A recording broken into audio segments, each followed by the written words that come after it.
పథకాలు ఎలా ఉన్నాయో అని హలో అని ఫోన్ చేసి అడుగుతారంట. అసలు పథకాలు ఉంటే కదా నువ్వు హలో అని చెప్తే అవతలోడు హలో అని చెప్పి మళ్ళీ చెప్పేదానికి.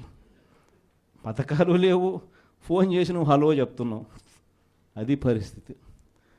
ఇంత దారుణమైన పరిస్థితుల్లో ఒకవైపున ఉంటే మరోవైపున చూస్తే విడిగా కరప్షన్. ఇసుక రేట్లు మనకన్నా తక్కువ రేట్లకు ఇస్తామన్నారు. ఈరోజు చూస్తే కనీసం ఆ రోజు రాష్ట్ర ప్రభుత్వానికి కనీసం ఖజానాకు డబ్బులు వచ్చేటివి. ఈరోజు రాష్ట్ర ప్రభుత్వానికి రూపాయి కూడా డబ్బు ఆదాయం రాకపోగా ఇసుక రేట్లు చూస్తే డబల్. ఈరోజు మద్యం పరిస్థితి చూస్తే గవర్నమెంట్ నడిపే మద్యం షాపులు పూర్తిగా రద్దు. ప్రతి గ్రామంలోనూ వేలం వేసి బెల్ట్ షాపులు 2 లక్షలు 3 లక్షలు అని చెప్పి వేలం వేసి మరీ బెల్ట్ షాపులు నడుపుతూ ఉన్నారు. 6 నెలలు అయిపోయింది.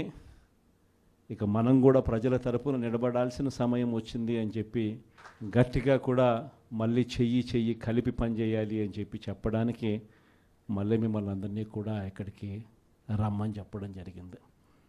నా ప్రోగ్రాం సంక్రాంతి తర్వాత నా ప్రోగ్రాములు కూడా జిల్లాల్లో స్టార్ట్ అవుతాయి. నేను కూడా సంక్రాంతి అయిపోయిన తర్వాత జనవరి 3వ వారం నుంచి, జనవరి చివరిలోనో జనవరి 3వ వారం నుంచో నా ప్రోగ్రాములు కూడా జిల్లాల్లో స్టార్ట్ అవుతాయి. నేను కూడా ప్రతి జిల్లాలోనూ అక్కడే నిద్ర చేస్తా.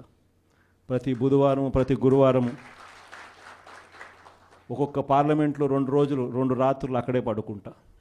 3 రోజులు 3 నియోజకవర్గాలు, మరుసటి రోజు గురువారం మరో 4 నియోజకవర్గాలు కార్యకర్తలతోనే మమేకమయ్యే కార్యక్రమాలే చేస్తాం.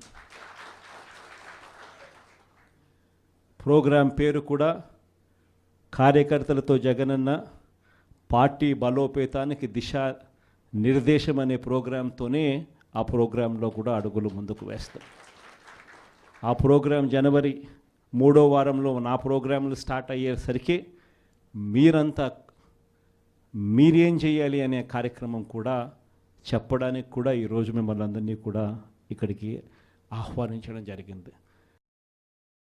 ఈరోజు శ్రీకాకుళం జిల్లాకు సంబంధించి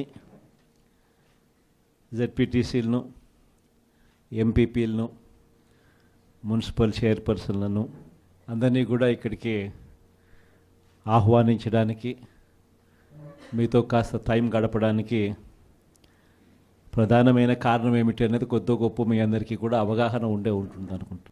ఈ ప్రభుత్వం వచ్చి ఇప్పటికి దాదాపుగా 6 నెలలు అయిపోయింది. మామూలుగా పాలన చేస్తే ప్రజల్లో వ్యతిరేకత కొద్ది గొప్ప ఈ మేరకు ఉంటుందా,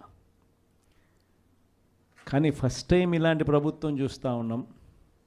6 నెలలు గడవకముందే ప్రభుత్వంలో మీద వ్యతిరేకత ఈ స్థాయి నుంచి ఇక్కడ కనిపిస్తూ ఉంది. ఈ రోజుకి కూడా మన జెడ్పీటీసీలు కానీ, మన ఎంపీటీసీలు కానీ, మన సర్పంచులు కానీ, ఎవరైనా కూడా ఏ గ్రామంలో అయినా కూడా, ఏ ఇంటికైనా కూడా గర్వంగా తలెత్తుకొని పోగలుగుతాం. కారణం ఏమిటి అని అంటే, ఎన్నికలప్పుడు మా పార్టీ ఇవన్నీ చెప్పింది, తూచా తప్పకుండా ప్రతి ఇది కూడా చేసి చూపించిన ప్రభుత్వం మాది అని చెప్పి సగర్వంగా తలెత్తుకొని చెప్పుకునే పరిస్థితి ఏ ప్రభుత్వానికైనా ఉంది అని అంటే అది ఒక వైఎస్ఆర్సీపీ ప్రభుత్వమే అని చెప్పి కూడా గర్వంగా చెప్పగలుగుతాం. నిజంగా దాని క్యాంపెయిన్ మనం ఎంత తీవ్రమైన క్యాంపెయిన్ జరిగింది అన్నది ఒకసారి గమనించినట్లయితే, ఏ ఇంటికి ఎవరు పోయినా కూడా తెలుగుదేశం వాళ్ళు, తెలుగుదేశం ఎమ్మెల్యే నుంచి, తెలుగుదేశం కుటుంబ సభ్యుల నుంచి, తెలుగుదేశం పార్టీ కార్యకర్తల దగ్గర నుంచి ఎవరు పోయినా కూడా ప్రతి ఇంటికి వాళ్ళు చెప్పిన మాట, ఇంట్లో ఎవరు కనపడినా కూడా, చిన్నపిల్లలు కనపడితే స్టార్ట్, నీకు 15,000, నీకు 15,000, నీకు 15,000, సంతోషమా?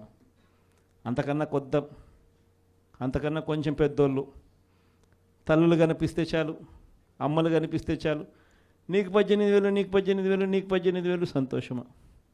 అంతకన్నా ఇంకా కాస్త పెద్దోళ్ళు, ఆ అమ్మలకు సంబంధించిన పెద్దమ్మలు, వాళ్ళ అత్తగారు కనిపిస్తే చాలు, నీకు 48,000, నీకు 48,000, నీకు 48,000, సంతోషమా?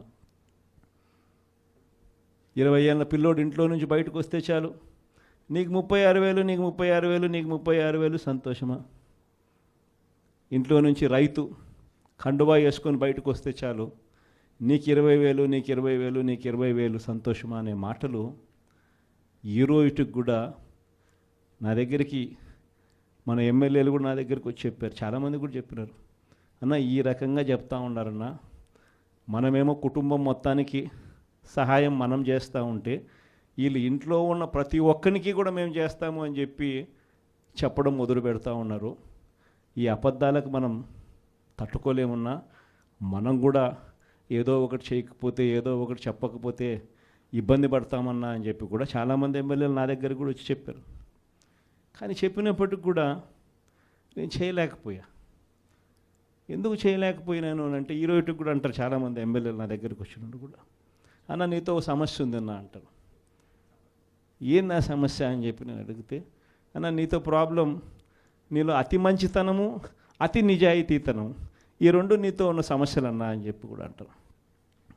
వాస్తవమే, అతి నిజాయితీతనము అతి మంచితనము ఈ రెండు బహుశా నాకున్న ప్రాబ్లమ్సే కావచ్చేమో. కానీ మళ్ళీ రేపొద్దున మనం అధికారంలోకి వచ్చేసరికి మాత్రం మళ్ళీ అవే కారణాల వల్లే మళ్ళీ మనం రేపొద్దున అధికారంలోకి వస్తామన్న మాట కూడా అంతే వాస్తవం.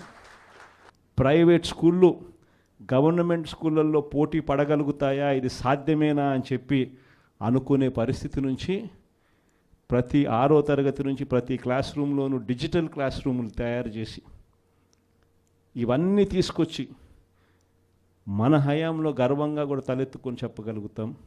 ప్రైవేట్ స్కూళ్ళు గవర్నమెంట్ స్కూళ్ళతో పోటీ పడే పరిస్థితి వచ్చింది అని అంటే అది ఒక్క వైఎస్ఆర్సీపీ హయాంలో మాత్రమే. వసతి దీవెన గాలికి ఎగిరిపోయింది. పిల్లలను ఈరోజు చదువుకునే దానికోసం ఇంజనీరింగ్ కాలేజీలో యాజమాన్యాలు మీరు ఫీజులు కట్టకపోతే మీరు చదువుకునే దానికి మేము ఒప్పుకోము, ఫీజులు తీసుకొని రండి అని చెప్పి పిల్లల్ని ఇంటికి పంపిస్తూ ఉన్న పరిస్థితులు ఈరోజు కనిపిస్తూ ఉన్నాయి. వైద్య రంగం పరిస్థితి కూడా అంతే దయనీయంగా ఉంది. ఆరోగ్యశ్రీ సేవలు మార్చి నుంచి ఇంతవరకు బిల్స్ లేవు. వ్యవసాయం పరిస్థితి అంతే.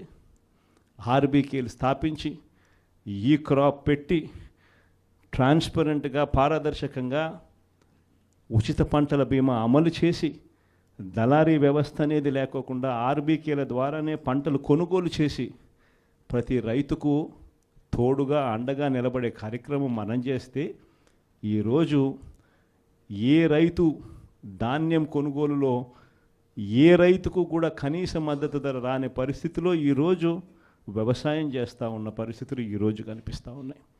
మళ్ళీ పథకాలు ఎలా ఉన్నాయో అని హలో అని ఫోన్ చేసి అడుగుతారంట. సరే పథకాలు ఉంటే కదా నువ్వు హలో అని చెప్తే అవతలోడు హలో అని చెప్పి మళ్ళీ చెప్పేదానికి. పథకాలు లేవు, ఫోన్ చేసి నువ్వు హలో చెప్తున్నావు. అది పరిస్థితి. ఇంత దారుణమైన పరిస్థితుల్లో ఒకవైపున ఉంటే మరోవైపున చూస్తే విచ్చలవిడిగా కరప్షన్.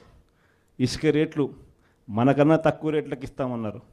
ఈరోజు చూస్తే కనీసం ఆ రోజు రాష్ట్ర ప్రభుత్వానికి కనీసం ఖజానాకు డబ్బులు వచ్చేటివి. ఈరోజు రాష్ట్ర ప్రభుత్వానికి రూపాయి కూడా డబ్బు ఆదాయం రాకపోగా ఇసుక రేట్లు చూస్తే డబల్. ఈరోజు మద్యం పరిస్థితి చూస్తే గవర్నమెంట్ నడిపే మద్యం షాపులు పూర్తిగా రద్దు. ప్రతి గ్రామంలోనూ వేలం వేసి బెల్ట్ షాపులు 2 లక్షలు 3 లక్షలు అని చెప్పి వేలం వేసి మరీ బెల్ట్ షాపులు నడుపుతూ ఉన్నారు.